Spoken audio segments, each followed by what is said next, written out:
Admiral Du Hyun looked at the angry faces around him. His soldiers stood uncertain, no longer sure who to obey. "Arrest them," Du Hyun shouted, pointing at Jin and Sun Mai. "That's an order." The soldiers didn't move. One soldier stepped forward and removed his helmet. "Sir, I think we should hear the evidence." Do Hyun's face turned dark with rage. He pulled out his own weapon and aimed it at Jin. "I'll do it myself then." Before he could fire, Jin moved with blinding speed. In a blink, he stood beside the admiral. Jin took the weapon from Du Hyun's hand so fast that no one saw it happen. "No more violence," Jin said. "Not here. Not today." Jin walked to the center of the square. "People of Green Hill, today we stand together. We are not rebels. We are citizens asking for justice." The crowd cheered. More people came out of their homes, joining them in the square. Sun Mi held up her data chip. "This has all the proof. The Admiral's private messages, the records of food sold for his own profit, the false reports to Earth." Jin turned to the soldiers. "Take the Admiral to his ship. Lock him in. We will send this evidence to Earth. Let the Dominion Council judge him." The soldiers looked at each other. Then they nodded. 4 of them moved to Du Hyun and took his arms. "You can't do this," Du Hyun shouted as they led him away. "I am an admiral of the Dominion." "And I was your weapon," Jin said quietly. Things change. When the admiral was gone, Jin, Jin, and Sun Mai went to the communications building. Sun Mai used her high-level codes to send a direct message to Earth. She sent all the evidence, the true records, the fake reports, everything. "Will they believe it?" Jin asked. "They will check the records," Sun Mai said. "The truth is there for anyone willing to look." Jin stared out the window at the sky. What happens now? 3 days passed. 3 days of waiting and wondering. Then ships arrived, not warships, but official Dominion Council vessels. A woman named Yuna stepped off the first ship. She wore the gray uniform of the Council. "I am here to investigate," she announced to the crowd that gathered. "We have received troubling information." The investigation took a week. Council members spoke to everyone. Farmers, townspeople, soldiers. They looked at records. They visited farms. They checked storehouses. At the end, Yuna stood in the same square where Jin had faced Du Hyun. "People of Hana 3, she said, her voice strong and clear. "The Dominion Council has found that Admiral Du Hyun acted without authority. He will face trial for his crimes." The crowd cheered. Further, Yuna continued, "All farming worlds in the Dominion will have new rules. Fair quotas, better payment, and local people will have a voice in decisions." More cheers, louder now. "And finally," she said, looking at Jin, Jin, and Sun Mai, "these 3 individuals are recognized for their courage in bringing the truth to light." That night, there was a celebration in Green Hill. For the first time in years, people felt hope. Jin stood apart, watching the happy faces. Jin found him there. "What will you do now?" she asked. Jin looked at the stars. "I don't know. I was made for one purpose. Now I need to find a new one." "Stay," Jin said simply. "Help us build something better." Jin thought about it. "I'm not human. Not really." Jin smiled. "Being human isn't about what's in your blood or your cells. It's about what's in your heart, your choices." She took his hand. Around them, people danced and sang. Children played without fear. This was what Jin had saved, not by burning a world, but by helping it change. In the night sky above, the Admiral's big ship was leaving. Du Hyun would face justice on Earth. The world he had ordered to burn remained unburned. Instead, it was the Admiral's power that had turned to ashes. Jin looked at the happy people around him. For the first time in his life, he felt something new. He felt at home. The end. The crowd moved back as Admiral Du Hyun and his soldiers marched into the city square. People whispered in fear. Some ran away. Others stood their ground, watching. Jin stepped forward to meet the admiral. They stood 10 steps apart. Two men who looked human, but one was not quite human, and the other had lost some of his humanity long ago. "So," Admiral Du Hyun said, his voice cold, "this is where you choose to make your stand." Jin looked at the admiral without fear. "This is where I choose to stop following your orders." The admiral smiled without warmth. "You were not made to choose, beast. You were made to obey." "My name is Jin," he said, "and I am more than what you made me to be." People watched and listened. They had never heard anyone speak to a Dominion admiral this way. Du Hyun looked at the crowd. "People of Hana 3, this creature is dangerous. It was made as a weapon. It will turn on you just as it turned on us." Jin shook his head. "I never chose to be a weapon, but I do choose who I fight for now." Hey Jin stepped up beside Jin. The admiral's eyes narrowed. "Ah, the rebel leader," he said. "This is all you're doing?" "No," Jin said before Hey Jin could speak. "This was my choice, mine alone." Do Hyun laughed. "A weapon doesn't make choices. Sun Me, explain to your creation what it really is." Sun Me stepped forward. She looked at Jin with sad eyes. "Jin was our most advanced project," she told the crowd. "We wanted to make a weapon that could think on its own but still follow orders. We mixed human DNA with alien genes to make him." Jin looked at her. "You knew I was developing my own thoughts, my own feelings. You saw it happening." Sunlight didn't deny it. "Yes, that was part of the plan.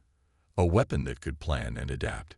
She paused, "but not one that could choose its own side." "Enough talk," Du Hyun snapped. He pulled out a small black device. "I have more ways to control you, beast." He pressed a button. Jin felt a burning pain in every part of his body. He fell to his knees, gasping. "You see," Du Hyun said to the crowd, "it is not human.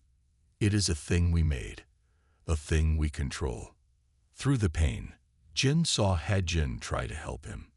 Du Hyun signaled to his soldiers. 2 of them grabbed her. "Let her go," Jin said, fighting through the pain. "Or what?" Du Hyun asked. "You'll burn me. Isn't that what weapons do? They burn things." With all his strength, Jin stood up. The pain was terrible, but his will was stronger. He took 1 step toward Du Hyun, then another. The admiral's eyes widened. "Impossible. That pain should keep you down." "Pain," Jin said as he walked closer, "is just information. And I choose not to listen to it right now." Du Hyun backed away. He turned the device's power higher. Jin stumbled but kept coming. Suddenly, Sun Me stepped between them. "Stop this, Admiral. Please. Move aside," Du Hyun ordered. "No." Sun Me took the device from Du Hyun's hand before he could stop her. She turned it off. Jin's pain stopped at once. Du Hyun's face turned red with anger. "This is treason." Sun Me looked at him calmly. "No, Admiral. This is humanity." She turned to face the crowd. "The Admiral has been lying to all of you, and to Earth as well. I've been collecting proof." She held up a small data chip. All his reports about dangerous rebels. All false. Now the Admiral looked worried. "Be quiet, Doctor. He's been taking your food and selling it." Sun Me continued, keeping the money for himself and his friends. "The Dominion Council doesn't even know." The soldiers looked at each other in confusion. The people began to talk loudly, angrily. Jin stood tall now, the pain gone. "It's time for the truth, Admiral. Time for justice." Do Hyun looked from Sun Mi to Jin to the angry crowd. For the first time, the Admiral looked afraid. The weapon he had ordered to burn a world was now turning the fire toward him instead. "Hold him down," Jin shouted. 4 strong men tried to keep Jin still as he fought against the control chip in his brain. Jin's eyes were wild with pain. His body moved on its own, following orders he did not want to obey. The old doctor from town studied Jin's head with shaking hands. "I need to cut here," the doctor said, pointing to a spot behind Jin's ear. "But I've never done surgery like this." "Do it," Jin said through clenched teeth. "Before I hurt someone." The doctor took a small, sharp knife. Jin held Jin's hand tight. "This will hurt," the doctor warned. "Just hurry," Jin gasped. The pain was terrible, but Jin did not scream. The doctor worked carefully, cutting into Jin's skin, then deeper. After 10 long minutes, he found it. A small metal chip, glowing with a faint blue light. "There it is," the doctor said. "Now, I need to." Suddenly, Jin's body jerked violently. The doctor almost dropped the knife. "They're increasing the signal," Jin said, his voice strained. "Pull it out. Now." The doctor grabbed the chip with small tools. One hard pull, and it came free. Jin's body relaxed all at once. The pain in his head faded. "It's done," the doctor said, holding up the small chip. Jin quickly put a bandage on Jin's wound. "Will you be okay?" Jin sat up slowly. "Yes, but the Admiral knows now. He knows I've turned against him." Just as Jin said this, they heard the sound of ships overhead. Many ships. "Everyone, pack quickly," Jin ordered. "We need to move deeper into the hills." Jin stood on shaky legs. "No, you need to get these people to safety, but I must go to the city." "The city?" Jin looked shocked. "But that's the first place they'll look for you." "Exactly," Jin said. "I need to speak to all the people, before the Admiral does." High above Hana 3, a large ship moved into position. On its bridge, Admiral Do-hyun watched the small planet with cold eyes. "The beast has betrayed us," he said to Sun-mi, who stood beside him. "Your creation has failed." Sun-mi's face showed no emotion. The control chip stopped transmitting. He must have removed it. Do-hyun slammed his fist on the control panel. "Impossible. No one could survive that procedure without proper tools." "You forget what he is," Sun-mi said quietly. "What we made him to be." The Admiral turned to his officers. "Prepare my shuttle. I will deal with this myself." Sun-mi looked worried. "Admiral, perhaps we should." "Your advice is not needed," Do-hyun snapped. "Your creation has turned against the Dominion. Both of you will pay for this failure."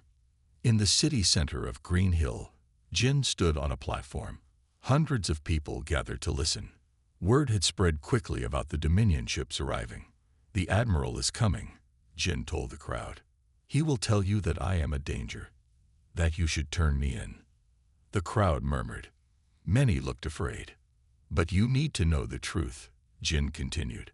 "The Dominion has been lying to you. The food they take from you doesn't just feed other worlds. Much of it rots in storage or is thrown away. They keep you hungry to keep you weak." People gasped and talked angrily to each other. "I have seen their records," Jin said. "I know their plans. They will never give you what you ask for. Not unless you stand together." As Jin spoke, the sky darkened. A large shuttle broke through the clouds, followed by 10 smaller ships. They landed at the edge of the city. Jin pushed through the crowd to reach Jin. "We need to go. Now." Jin shook his head. "No more running. No more hiding." He looked at the crowd. "I was made to burn worlds.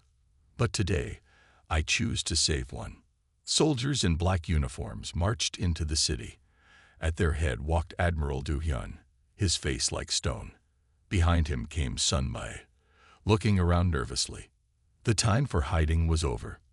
The Admiral had arrived, and Jin was ready to face him. The metal floor rang with each step as Admiral Do-hyun walked down the corridor. His face showed no feeling, like stone. Stars shone through the huge windows of the ship. The Terran Dominion's flag, black with a blue earth in the center, hung on every wall. "Sir, we have news from Hana 3, said a young officer, handing him a small screen. Do-hyun took it without a word. His cold eyes moved over the report. Hannah 3 was a small green planet.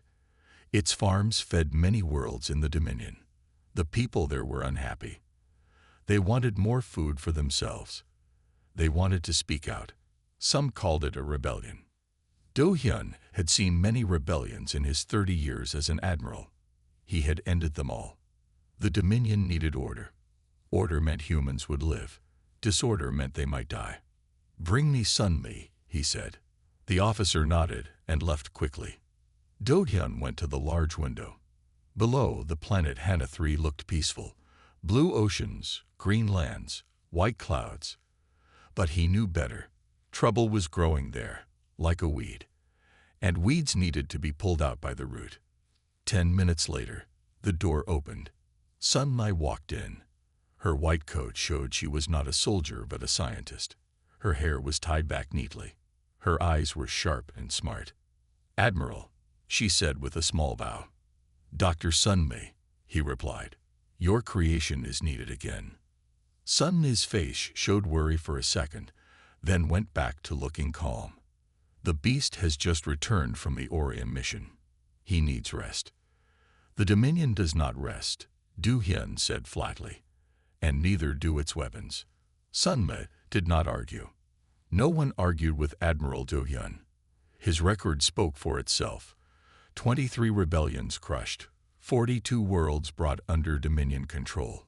His methods were not always kind, but they worked. "What is the mission?" she asked. Do-hyun touched a button. A map of Hannah 3 appeared in the air between them. "A rebellion grows here. Small now, but dangerous. The leader is a woman named Hae-jin. She speaks of rights and freedom." He almost spat these words. "She does not understand that freedom is what we had before the wars, before the starving times. Freedom nearly killed us all." Sunmi nodded. She was old enough to remember Earth before the Dominion. "The fighting, the hunger, the fear. The beast will go to Hannah 3, Do-hyun continued. "He will find this Hae-jin. He will end her rebellion. Completely." "Define completely," Sunmi said carefully. Do-hyun's eyes were like ice. "Burn it all. Her followers, her ideas. Anyone who listens to her, anyone who helps her. Let them be an example." Sunmi took a breath. "The beast is our most advanced weapon, Admiral. Using him for—" "Are you questioning my orders, Doctor?" Do-hyun cut in. "No, Admiral. I am explaining that the beast was made for special missions, high-value targets, not burning farms." Do-hyun stepped closer to her. "Ideas are more dangerous than armies, Doctor. This Hae-jin plants dangerous ideas. They must be burned out before they spread." Sunmi knew when to stop talking. She nodded. "I will prepare him." "Good. He leaves in 2 hours." After Sunmi left, Do-hyun turned back to the window. He thought of all the worlds he had pacified, all the rebellions stopped, all the lives saved by keeping order. Sometimes blood was needed to keep peace. Sometimes fire was needed to clear the path forward. That was the price of survival. That was the way of the Dominion. Far below the ship, deep inside it, the beast waited in a dark room. His name was Jin, though few used it. He sat very still, eyes closed. His body looked human, but it was not entirely human. It was stronger, faster, smarter. Jin had killed many times for the Dominion. He would kill again. The door to his room opened. "The Admiral has a mission for you," Sunmi said. Jin opened his eyes. Another world to burn.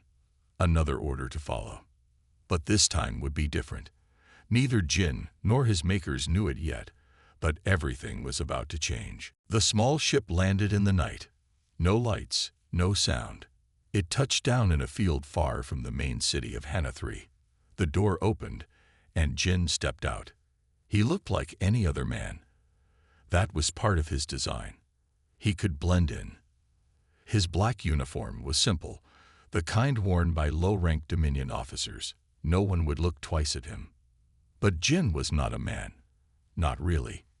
Inside his body, Special cells could change and heal wounds in minutes. His muscles were 3 times stronger than a normal human's. His brain could think faster, see patterns others missed. Sun Mai had made him this way, mixing human and alien DNA. Jin looked up at the stars. Somewhere up there was Admiral Du Hyun's ship, waiting. Find the rebel leader He Jin, the admiral had told him. End her rebellion. Burn it all. Jin had never questioned orders before. He was not made to question. He was made to obey. He began walking toward the lights of the nearest town. The morning was warm when Jin reached the town of Green Hill. Farmers were already in the fields. The air smelled of soil and growing things. Jin had been to many worlds, but never one so full of life. He went to a small eating place. The owner, an old man with kind eyes, brought him food. New here? The old man asked. Jin nodded. Looking for work. Plenty of that. The fields always need hands. The old man looked at Jin's clothes. Dominion, eh? Many come here when their service ends. I heard there's trouble here, Jin said. Rebels. The old man's smile faded. No rebels here. Just people who want enough food for their children. He lowered his voice. The Dominion takes too much. We grow the food, but we can't eat it. Jin said nothing. This was not what his orders had said. His orders spoke of dangerous rebels, terrorists, enemies of peace. After eating, Jin walked through the town. He saw thin children, tired faces, but he saw no weapons, no angry mobs, no signs of rebellion. His enhanced hearing picked up conversations. Meeting tonight at Hajin's farm. Bring food if you can. Did you sign the paper? The one asking for smaller quotas. Hajin says if enough of us sign, they have to listen. Papers? Signatures? This was the dangerous rebellion. Jin found a place to stay, a small room above a shop. He sat on the bed and thought. Something was wrong. His orders did not match what he saw. That night, Jin followed people walking toward a farm outside town. Nearly 50 people gathered in a large barn. Jin stood in the shadows, watching. A woman stepped forward. She was tall, with short black hair and eyes that showed no fear. This had to be Hajin. Friends, she said, her voice clear and strong. Thank you for coming. Our petition now has over 2,000 names. When we have 5,000, I will take it to the governor myself. The crowd clapped. We must stay peaceful, Hajin continued. The moment we use violence, we lose. We are not rebels. We are citizens asking for fair treatment. Jin listened as she talked about food quotas, about children going hungry while ships took their crops to other worlds. She showed pictures of sick people who couldn't get medicine. The Dominion forgets we are human too, she said. They see us as just a resource, but we will remind them. With our voices, not our fists. More clapping. Then the meeting broke up. People shared food, talked, and went home. Jin stayed in the shadows. Confusion filled his mind. These people were not dangerous rebels. They were hungry farmers with a petition. Why had Admiral Du Hyun ordered him to burn this? To kill these people? For the first time in his existence, Jin felt something new. Doubt. That night, he did not report back to the ship. He needed to see more. To understand. The weapon was unleashed on Hannah 3. But it was not doing what weapons do. It was thinking. 3 days passed. Jin walked among the people of Green Hill, watching and listening. No one knew what he really was. To them, he was just a quiet man looking for work. On the 4th day, Jin decided to get closer to Hajin. He went to her farm early in the morning. He found her in the fields, working alongside others. I heard you need workers, Jin said when she looked up at him. Hajin wiped sweat from her face. Can you farm? I can learn, he said. She studied him, her eyes sharp. Your Dominion. Or you were. Jin nodded. There was no point in lying. She would have known anyway. Why come here? She asked. To start over, he said. It was partly true. Jin pointed to a man nearby. Go see Ta. He'll show you what to do. As Jin turned to leave, she added, everyone deserves a second chance, even Dominion soldiers. The work was hard. Jin pretended to get tired like the others, though his body could work much longer without rest. He learned to plant, to water, to care for the crops. He listened to the farmers talk. They spoke of the Dominion taking more and more food each year, of new taxes, of sick children and empty tables. At lunch, they shared what little food they had with him. Jin had never known kindness like this. On Dominion ships, each person ate alone. Here, they sat together, passed plates around, and laughed despite their troubles. After a week, Jin invited Jin to help prepare for another meeting. As they set up chairs in the barn, she told him her story. I wasn't always a farmer, she said. I used to work for the Dominion too. Jin looked at her with surprise. I was a scientist. I helped plan farming on new worlds. She paused. Then I saw what happened to those worlds once they started producing. The Dominion took everything. When I spoke up, they fired me. So you came here, Jin said. This was my family's home, she said. When I returned, I found things worse than when I left. So I started speaking up again. That night, more people came to the meeting. Over 100 now. Jin stood against the wall, watching Jin speak. She showed pictures of other farming worlds. All faced the same problems as Hannah 3. The Dominion tells each world they are alone in their complaints. Jin said, but look, we all suffer the same way. If we join our voices, they must listen. After the meeting, Dominion police trucks arrived at the farm. 6 officers got out, hands on their weapons. Jin, the lead officer, shouted, you are ordered to stop these illegal gatherings. The people looked scared. Some began to leave quickly. Others stood their ground near Jin. Our meetings are legal, Jin said calmly. We have the right to peaceful assembly. Not anymore, the officer said. New orders. No groups larger than 10 people without permission. He held up a paper. 3 of your friends have been arrested already. Jin watched Jin's face. She did not show fear, but her hands shook slightly. Who? She asked. The old teacher, the doctor, and the baker. The officer smiled. They'll be sent off-world for questioning. The crowd whispered in fear. These were important people in their community. Leave now, the officer ordered the crowd, or more will be arrested. The people slowly walked away. Jin stayed in the shadows. He saw Jin's eyes fill with tears once everyone had gone, but she quickly wiped them away when she noticed Jin. Now you see, she said quietly. This is how it starts. First, they take our food, then our rights, then our people. Jin thought of Admiral Do-hyun's orders. Burn it all. End the rebellion. But there was no rebellion. Just hungry people asking for fairness. For the first time in his life, Jin knew he could not follow an order. And that changed everything. That night, Jin could not sleep. His mind kept showing him pictures of the arrested people. The old teacher, the doctor, the baker, sent off-world for questioning. Jin knew what that meant. He had seen Dominion questioning before. He got up and walked to the window.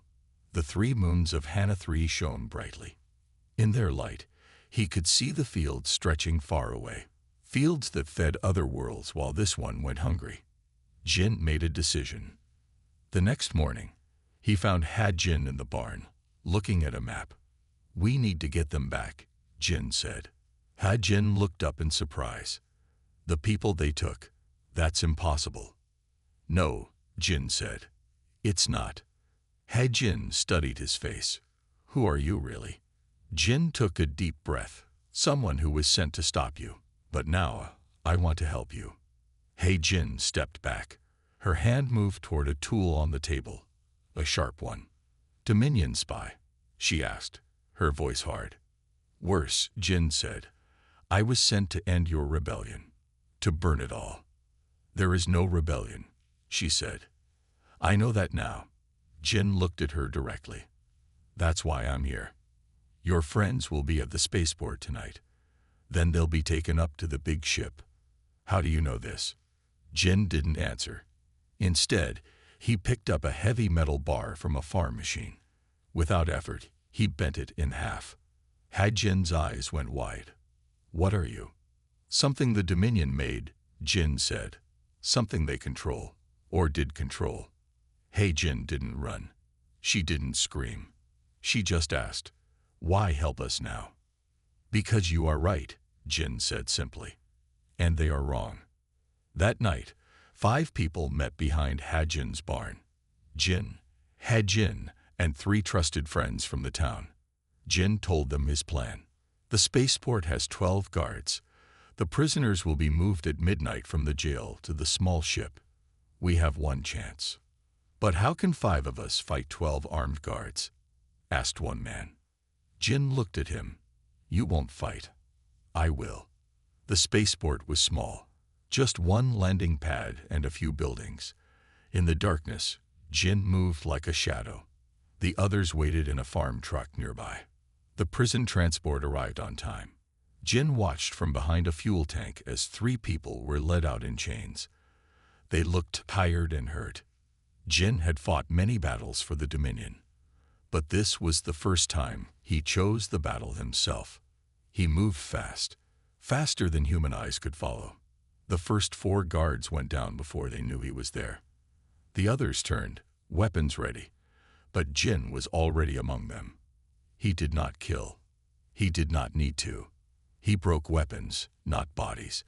In less than a minute, all 12 guards lay on the ground, alive but unable to fight.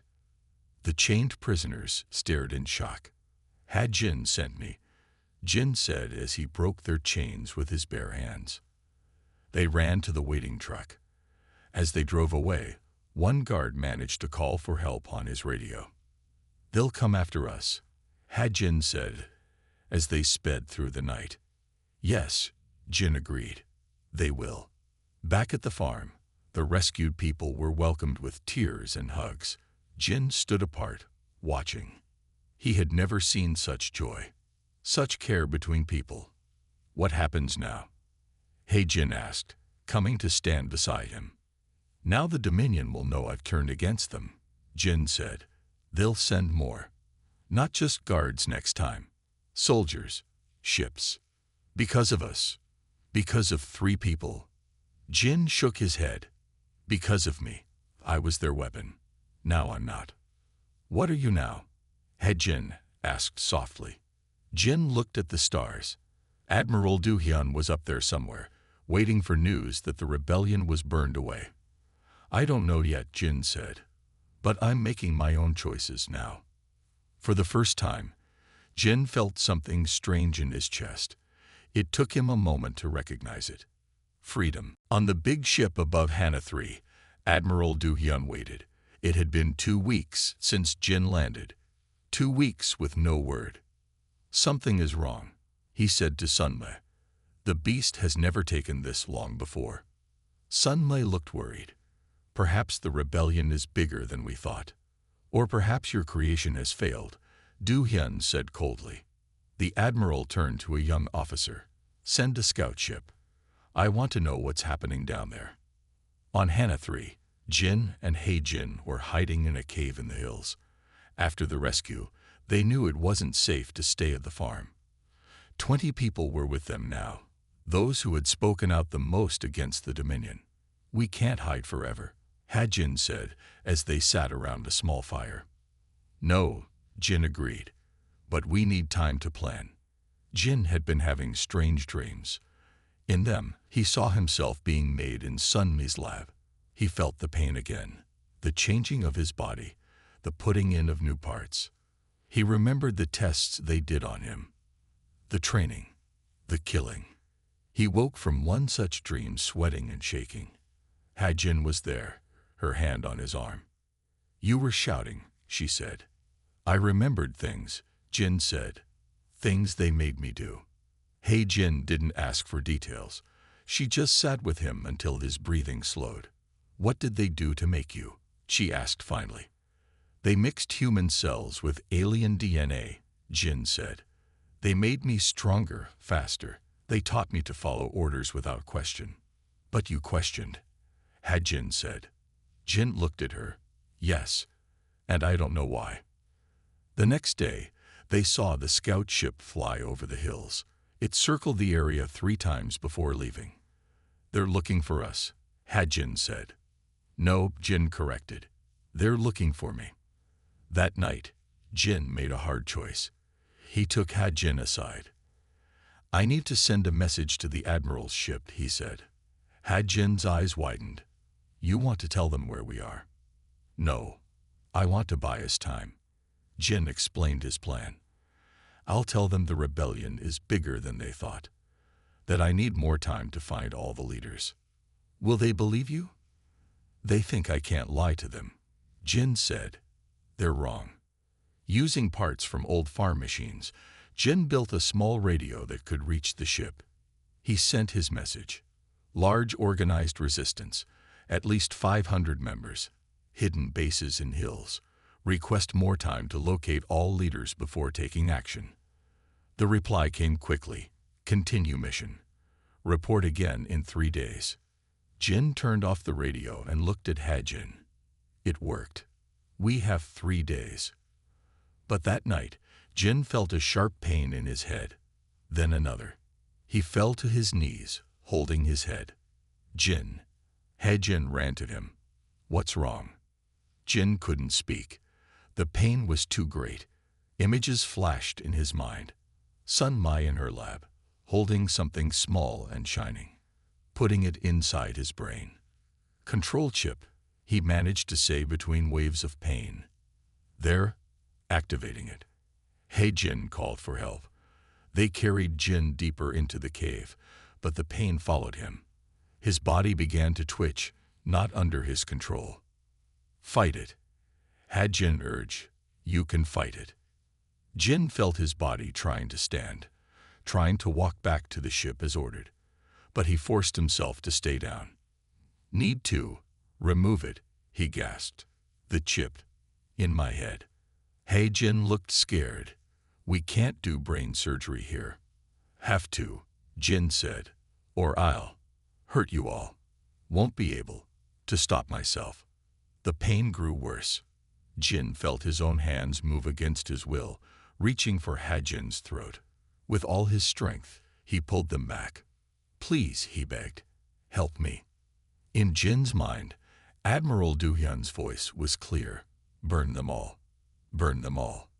But Jin had made his choice. He would not burn Jin's world, even if it meant burning himself instead.